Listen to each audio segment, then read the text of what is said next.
All right, welcome to the deep dive.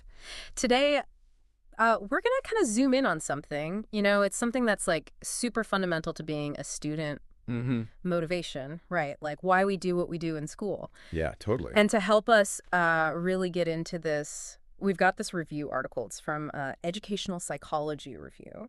Okay. And the title is a bit of a mouthful, but stick with me, all right? It's called The Intersection of the Peer Ecology and Teacher Practices for Student Motivation in the Classroom. Wow, okay. They really packed a lot in there. They did, they did. But the cool thing is that this research, it brings together two really powerful forces. And these are forces you encounter every single day at school, right? Like Yeah. how you interact with your friends and then your relationships with teachers. And it kind of uses those two things to figure out, like, what makes you want to learn. I mean, that's so interesting, right? Yeah. Because it kind of highlights that your own drive to learn, your motivation, it's not just some switch inside you. Right. Yeah. Like it's on or it's off. It's Oh. it's deeply, deeply affected by your surroundings, by everything around you. For sure. Yeah. So, at the heart of it, what we're going to be exploring here is how those social dynamics, right, Yeah. at school, whether it's your tight-knit group of friends or those connections you forge with teachers, they really shape your motivation when it comes to academics. Yeah, I totally agree. It's easy to think of motivation as something you've either like you got it or you don't. Yeah. But honestly, the environment around you, it's like it's constantly kind of nudging that motivation, Yeah, you know? for sure. For sure. So, okay, so our goal for you today, our listeners, is to kind of pull out the really key insights. Like, how do these dynamics between peers and teachers, how do they really affect that internal engine, Yeah. that drive? Absolutely. We want to try and give you a much clearer understanding of those influences, the ones that are often kind of invisible. Mhm. And we don't want to get too bogged down in like all the academic terms and jargon. Right. Make it nice and straightforward. Yeah, exactly. Cool. So, all right, let's jump right in. First up, we got to talk about peers. Why do they matter so much when it comes to how motivated we feel? So this article, it really emphasizes social support. Oh, yeah, social support's huge. And I think it makes sense if you think about it, right? Yeah. Your friends, they're there to offer comfort, like emotional comfort when you're like really stressed out about that upcoming test, right? Uh-huh. Or they can even offer practical help. Right. Like if you're struggling with some assignment and you just can't quite grasp it. Yeah. But even beyond that, that feeling of belonging, like you're part of something. And that taps into something really deep in us as humans, right? Mm. That need to feel connected, to be accepted. And having that sense of security, knowing you've got your friends there, it really becomes this foundation for building your academic drive. Yeah. I can imagine, like, if you're feeling totally overwhelmed by some subject, right? And you know that your friend's going through the exact same thing and they're there to be like, hey, you got this. Like, Yeah. that could completely change how you approach it. Oh, absolutely. Like just Mm. knowing you're not alone, that makes such a difference. Mm. Now, there's another thing the article digs into. It's this idea that your peers, they kind of act as like these socializing agents, right? Okay. So they're shaping what you come to believe about how important achievement is. Like, is it all about grades or is it about actually understanding the material? Mm-hmm. Or is it, just getting by doing the bare minimum? Right. And they even influence the goals that you set for yourself academically. Wow. Okay. And the thing is, you might not even realize it's happening, but you often start to like mirror the attitudes towards school of your closest friends. Interesting. Okay. Yeah, it's kind of like this unspoken absorption of how your friends view academics. Yeah, but like if you're good friends, they genuinely care about doing well in, let's say, history class. You're more likely to see history as being important too. Exactly. It's subtle, Yeah. but it's powerful. Yeah. It's a really powerful form of influence. Yeah, that makes sense. So now the article, it goes deeper. It actually breaks down peer relationships into three main types. Okay. And it looks at how each one connects to your motivation. Okay. I'm intrigued. What are the three types? All right, so let's start with the most straightforward one. Just friendship itself, right? Okay, yeah. Friendship. I mean, on the surface, it seems pretty simple, right? Having good friends at school, it makes the whole experience more enjoyable. Mm-hmm. And when you're enjoying yourself, you're probably going to be more engaged in everything, including your classes. Right. Makes sense to me. But it's important to remember that the quality of those friendships, that really matters. Okay. Positive friendships where you feel supported, where you feel understood, Hmm. those often go hand in hand with higher motivation. If you genuinely like spending time with your friends at school. Yeah. You're going to feel more connected to the whole school experience Right. and more willing to put effort into everything, including your studies.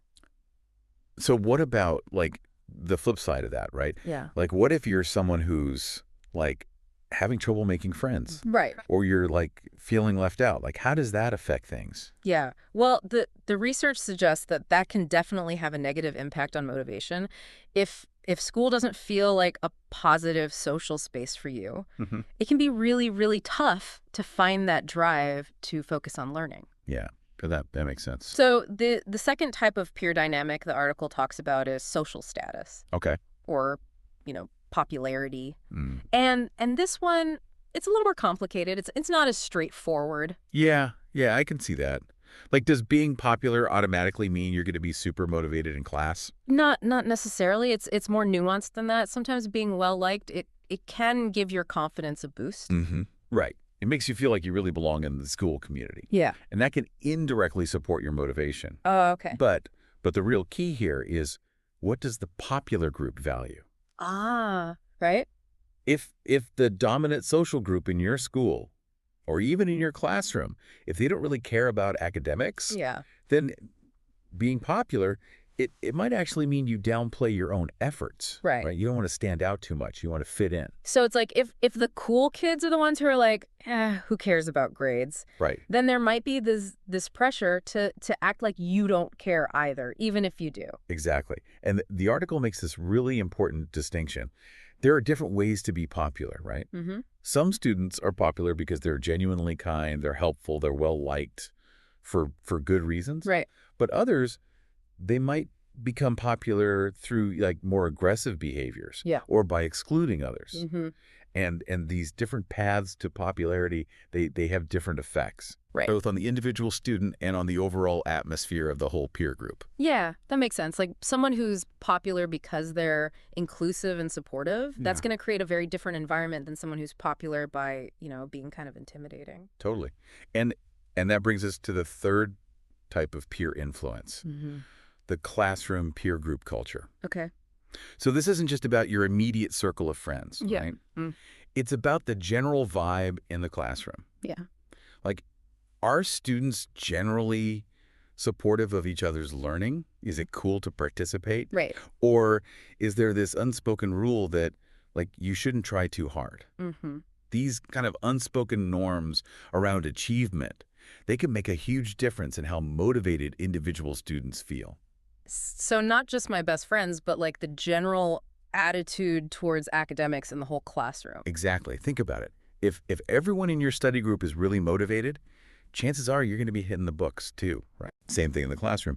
If academic success is something that's generally valued by the students, you're more likely to feel motivated yourself. Yeah, you can totally feel the difference walking into a classroom where, like, people are genuinely excited about the subject versus one where everyone's just like, ugh, when is this class over? Exactly. Now, the article shifts gears a little bit. Yeah. It starts to focus on how teachers come into the picture. Okay. And this is where the connection between those two worlds, the peers and the teachers, Mm-hmm.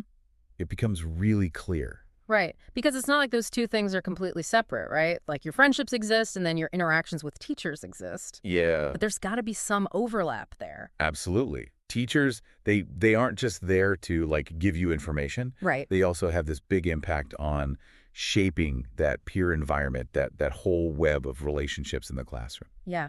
So how do teachers actually influence this? Like, what do they do? Okay, so one really crucial way is by creating a supportive classroom climate. Okay. So when teachers, they foster a sense of belonging, of relatedness, mutual respect among the students, Mm-hmm. that has a ripple effect. Yeah. It directly impacts the peer relationships. Okay.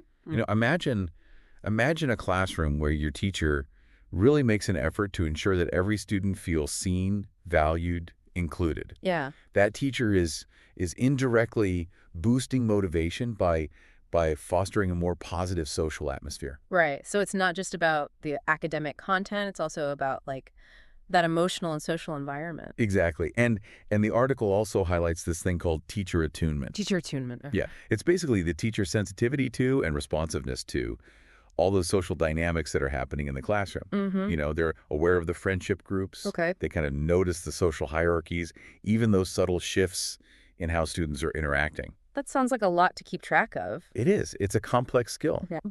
But even small, subtle things that a teacher does, if they're paying attention to those dynamics, can nudge those peer interactions in a more positive direction. Mhm. For example, let's say a teacher strategically pairs students for group projects, Mm, maybe to encourage new connections, right. or they address, instances of exclusion to try to foster a more inclusive environment. Right. These actions, they might seem small, but they can have this ripple effect, Yeah. right? They can influence the overall motivation in the classroom. So the teacher is kind of like a subtle social architect in a way, Exactly. shaping the environment. Yeah. And of course, we can't forget about the direct impact of the relationships that you have with your teachers themselves. Hmm. Positive teacher-student relationships, they can act as a buffer. Okay. They can protect you from some of those negative peer influences, and they can foster a stronger sense of engagement with school overall. Okay. If you feel supported by your teacher, if you feel like they care about you, It can really, really strengthen your motivation, regardless of what's going on with your peers. yeah, I imagine that feeling of like having an adult in your corner at school, someone who believes in you. Mm, That must be huge for students' confidence and their willingness to put themselves out there and learn. totally. And the article, it goes on to talk about specific teaching practices and how those connect to the peer environment Okay. and ultimately how they affect student motivation. Okay, let's dive into some of those. Okay, so one thing they talk about is how teachers structure goals in the classroom. It's classroom goals. Okay. Yeah, so this is about what teachers emphasize as important, right? Mm-hmm. Is it primarily about grades and competition? Right. Or is it more about learning, understanding, and personal improvement? Okay, so how does that connect back to the peer environment? Well, teachers who emphasize those learning and improvement goals, Mm-hmm. they tend to create a more supportive peer environment. Interesting. Okay. Yeah, in those classrooms, students are more likely to encourage each other's learning, Mm-hmm.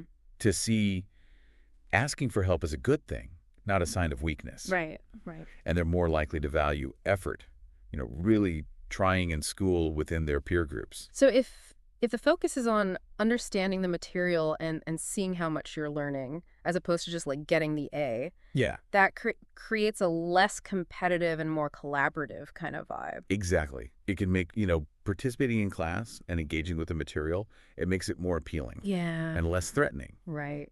And it fits in better with the social dynamics of the classroom. That makes a lot of sense. What about how teachers deal with like social issues in the classroom? Oh, yeah, that's another big one. So how teachers handle things like bullying or cliques forming, Mm-hmm. it has a huge impact on the overall social climate. Right. If a teacher takes a proactive approach, they can foster a more inclusive and supportive environment. And that can really benefit everyone's motivation. Because if students feel safe and respected Mm-hmm. and like they belong, they're much more likely to be engaged in learning. Makes sense. Because if you're like constantly worried about being ostracized or bullied, Yeah. that's going to take up so much mental energy. You're not going to have any left for for learning. Exactly. And believe it or not, even something as simple as seating arrangements can make a difference. Seating arrangements. Yeah. Where you sit in the classroom, it can influence who you interact with regularly. Mm-hmm.